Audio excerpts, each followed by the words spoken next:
Hello there, students. Today we are going to talk about Alexander Pope, an English poet who was born in 1688, died in 1744.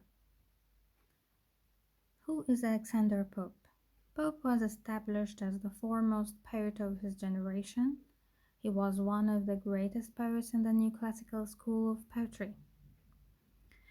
So he was one of the most prominent literary figures of his age, that is, the New Classical Age, or as it was known as the Augustan Age. And it was known as the Augustan Age because it was, as I told you before, that it was strongly influenced and affected by the culture and writers, philosophers of the reign of the first Roman Emperor Augustus Caesar. Second point about Alexander Pope is that he was deeply conscious of physical deformity, having suffered in childhood from tuberculosis of the spine, which left him hunchbacked and dwarfish. That is, he was sick from his birth uh, by a disease that affects the bones of his body.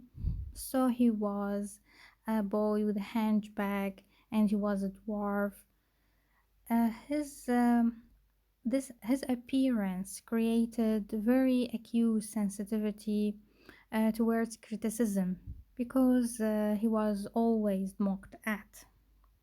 So this affects him a great deal. The third point about him, that is his Catholic faith. His Catholic faith excluded him from university education and public positions. As he was Catholic in religion, he did not go to school and he did not hold any public office. Thus, his education was private because as we said, that he did not go to school. His father provided him with tutors, private tutors, that who taught him at home. He was very intelligent from his early childhood. Again, from his childhood, he developed a great love for reading. Cultural and literary influence. From his childhood, Pope developed a great love for reading. He was an avid reader, that is, he was an eager reader. He was influenced by ancient writers like Horace. As we said that he was an avid reader, he loves reading a great deal. He was an eager reader. He read and read and read all books he could get. The only pleasure of his life was reading. He read all the classical poets and writers, philosophers. Even his poetic talent started to appear early in his life. Pope believed that heroic idols are no longer viable in the society of his time. As we said, that because of his appearance and because of his religion, he developed an acute sense of sensitivity to criticism. This leads to the fact that he saw himself drawn to satire by an age that deserved rebuke, that an age that deserved to be reproached, to be scolded. He wrote a lot of satirical poems. In his satire, he was very bitter, he was even vindictive.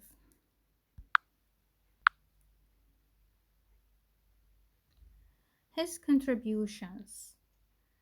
Pope shows a great mastery of the heroic couplet. As I told you, that this age was interested in heroic couplet.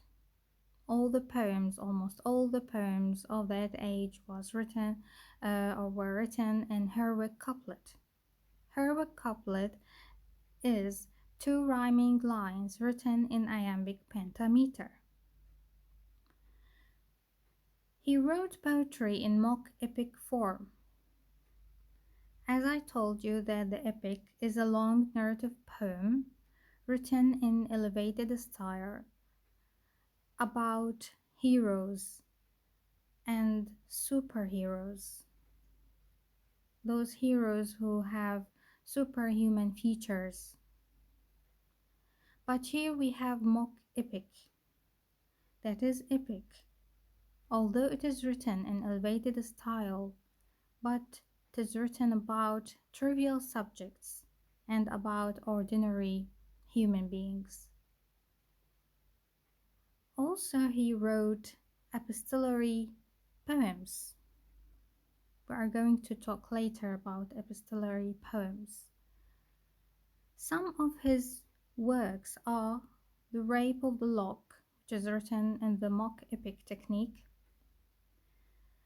Epistle to Dr. Arbuthnot, and Epistle to Miss Blount. The epistolary poetry.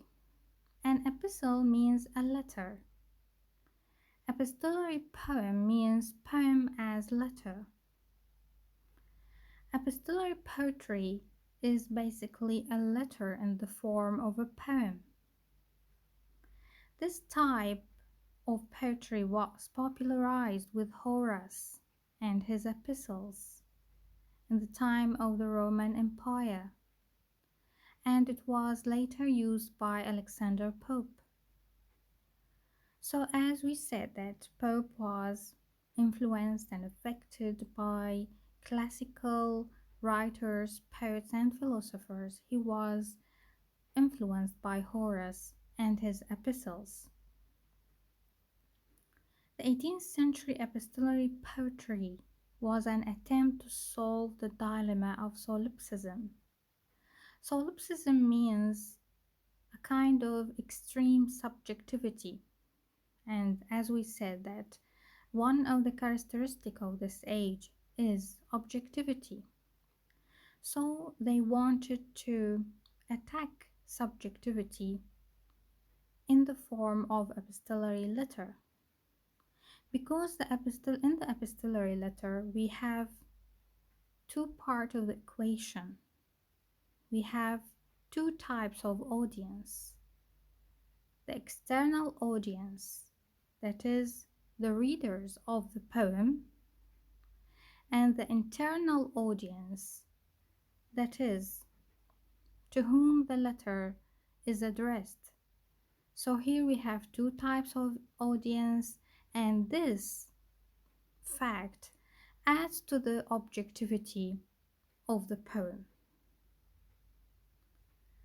The structure of the epistolary poem. The poem or the epistolary poem follows the traditional divisions of the ordinary letter. As we know that in the letter we have introductory part, and later we have the details of the situation, and finally we have the conclusion. In the epistolary poem also, we have the poet started with the introductory part of the poem. Then the poet moves gradually to the details of the situation or the case that he is writing about. Then he ends up with his conclusion that sums up the main purpose behind writing the poem. Thank you.